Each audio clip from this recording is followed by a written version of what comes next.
Good morning students. હવે capital બજેટિંગની અંદર next method profitability index.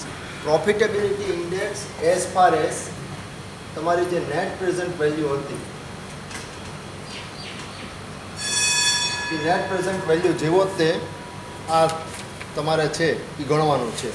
Difference એટલો છે કે નેટ પ્રેઝન્ટ વેલ્યુની અંદર માત્ર તમે શું ફાઇન્ડ આઉટ કરતા હતા તો કે જે તમારે કેશ ઇનફ્લો હોય એનું જ તમારે નેટ પ્રેઝન્ટ વેલ્યુ તમે ફાઇન્ડ આઉટ કરતા હતા. કેશ આઉટફ્લોની પ્રેઝન્ટ વેલ્યુ ડિવિઝનમાં કે યુઝમાં લેવાતી નહોતી. જ્યારે આની અંદર present value of cash inflow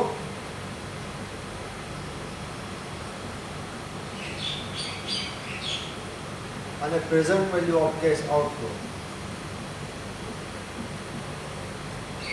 cache ઇનફ્લોની પ્રેઝન્ટ વેલ્યુ એટલે શું થાય?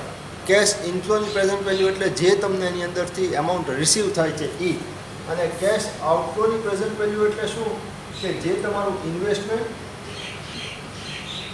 કે પ્રોજેક્ટની જે કોસ્ટ હોય એ કોસ્ટ કહેવાય. બરાબર? એ બે વસ્તુ છે એ તમારે આની અંદર ડિફરન્સ છે એ આવે છે. સમ હવે આપણે જોઈએ.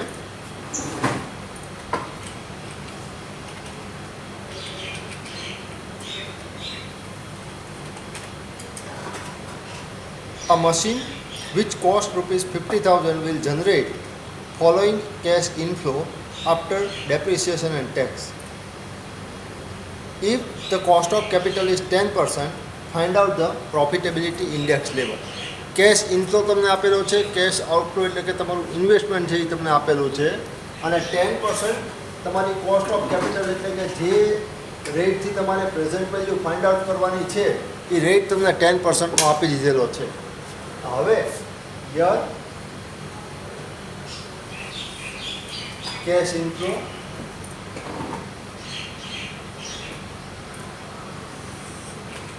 પ્રેઝન્ટ વેલ્યુ ફેક્ટર અને present value.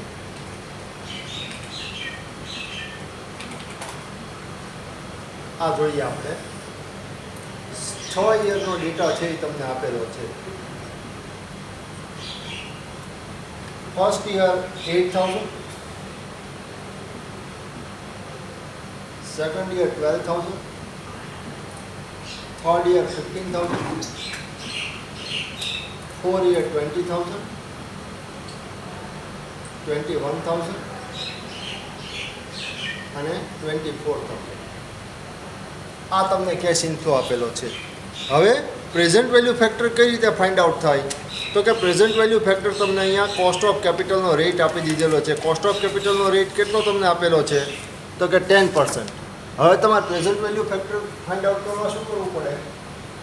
1 divide by 1 plus R એટલે 1 ડિવાઇડ બાય 1 પ્લસ 0.10 એટલે 1 ડિવાઇડ બાય 1.10.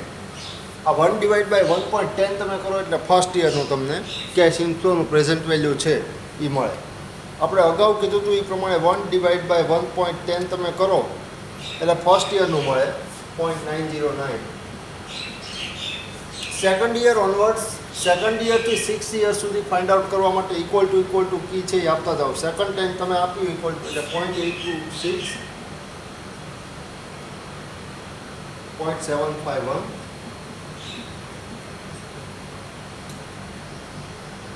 0.683, 0.621. અહીંયા આવ્યું છે 0.620, 0.6209 છે. પણ ત્રીજો આંકડો તમે જોવા જાઓ તો 3 આંકડા સુધી આપણે જઈએ છીએ, 3 ડિજિટ સુધી. પોઈન્ટ પછી 4 ડિજિટ 5 કરતાં વધારે છે એટલે અહીંયા આગળ 1 એડ કર્યો એટલે 0.621 છે. નહીંતર આવે તમારે 0.6209 સમથિંગ આગળ આવે. બરાબર? 0.564. આ તમને પ્રેઝન્ટ વેલ્યુ ફેક્ટર મળ્યું. હવે કેશ ઇનફ્લોની પ્રેઝન્ટ વેલ્યુ ફાઇન્ડ આઉટ કરવા આ બેને તમારે મલ્ટીપ્લાય કરવાનું આવે. તો 8,000 into 0.909 7272 12,000 into 0.826, 9912, 0.751, 15,000, 11,265, 0.683 into 20,000, 13,660, 0.621 into 21,000, 13,041, 0.564 into 24,000,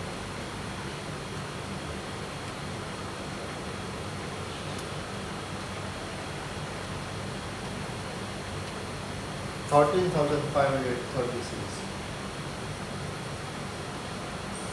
આ તમને પ્રેઝન્ટ વેલ્યુ છે એ એની મળે. હવે તમારી ફોર્મ્યુલા શું છે? ફોર્મ્યુલા છે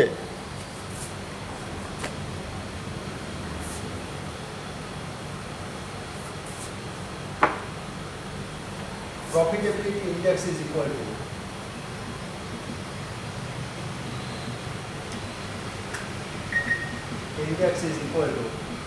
નીચે લખો ફોર્મ્યુલા એટલે કટ ન થાય બોર્ડમાં.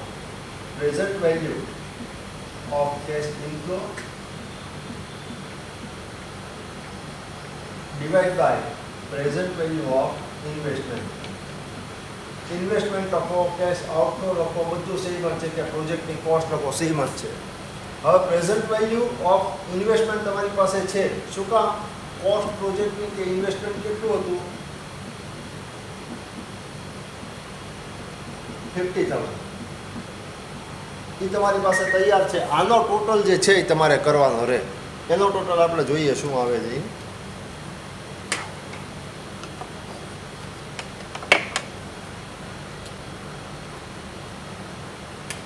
પ્લસ 9912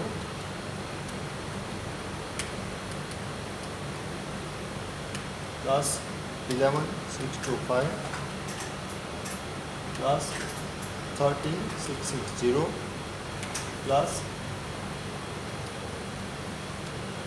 13,041 પ્લસ 13,536 એટલે 69,046 રૂપીસ આવે.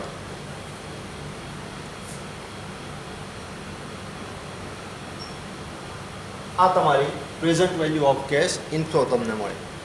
હવે એને બંનેને ફોર્મ્યુલાની અંદર મૂકો. Present value of cash inflow તમારી આ છે એટલે 69,046 rupees divide by present value of cash inflow અથવા project value of investment divide by 50,000 તમે કરો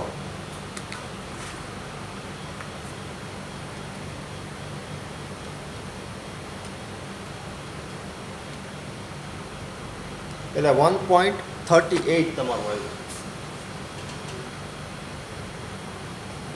પર્સન્ટેજની કે એની સાઇન ત્યાં આગળ કરવાની નથી. આ ઇન્ડેક્સ નંબર છે એટલે ત્યાં એમને એમ તમારે 1.38 રહે. હવે એક્સેપ્ટ કે રિજેક્ટ ક્રાઇટેરિયા જોઈએ. જો તમને પ્રોજેક્ટની અંદર accept reject criteria find out કરવાનો કીધો હોય તો શું તમારે કરવાનું આવે એ જોઈએ. accept, reject criteria. Accept project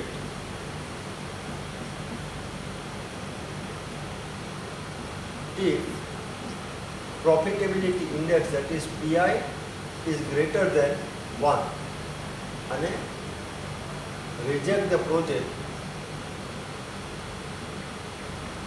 if profitability index is less than 1. જો એક કરતાં ઓછો પ્રોફિટેબિલિટી ઇન્ડેક્સ આવે તો પ્રોજેક્ટ છે એ રિજેક્ટ કરવાનો થાય, બિકોઝ પ્રોફિટેબલ એટલો પ્રોજેક્ટ નથી. અને જો એક કરતાં વધારે પ્રોફિટેબિલિટી ઇન્ડેક્સ એટલો આવે તો પ્રોજેક્ટ છે એ એક્સેપ્ટ કરવાનો થાય. અહીંયા તમારે 1.38 એટલે કે ગ્રેટર ધેન 1 આવે છે એટલે પ્રોજેક્ટ છે એ એક્સેપ્ટ કરવાનો થાય એવું થાય. બરાબર. અહીંયા તમારું પ્રોફિટેબિલિટી ઇન્ડેક્સ મેથડ છે એ પૂરી થઈ. મિક્સ સમ એક્ઝામની અંદર આવે છે. એક એક મેથડના સમ એક્ઝામની અંદર આવતા નથી. મિક્સ સમ હજી આગળ આપણે જોશું, બટ પહેલાં ઇન્ડિવિજ્યુઅલ મેથડ તમને દરેકે દરેક કરાવી દઉં છું. મેથડની અંદર હજી એક વખત કહી દઉં છું, કાંઈ બીજું નથી. પ્રેઝન્ટ વેલ્યુ તમે ગોતતા હતા as it is present value ગોતવાની છે. પ્રેઝન્ટ વેલ્યુ ફાઇન્ડ આઉટ કર્યા પછી આ જે ફોર્મ્યુલા છે કે profitability index is equal to present value of cash inflow divide by present value of investment કે પ્રેઝન્ટ વેલ્યુ કેશ આઉટફ્લો, એ ફોર્મ્યુલા મૂકી દો અને જે તમને આન્સર મળે એ તમારો પ્રોફિટેબિલિટી ઇન્ડેક્સ થાય. એટલે એક્ઝામની અંદર જો પ્રોફિટેબિલિટી ઇન્ડેક્સ અને નેટ પ્રેઝન્ટ વેલ્યુ બેય ફાઇન્ડ આઉટ કરવાનું કીધેલો તમને સમ આવે, એવો સમ આવે કે જેની અંદર બેય ફાઇન્ડ આઉટ કરવાનું હોય, નેટ પ્રેઝન્ટ વેલ્યુ અને પ્રોફિટેબિલિટી ઇન્ડેક્સ.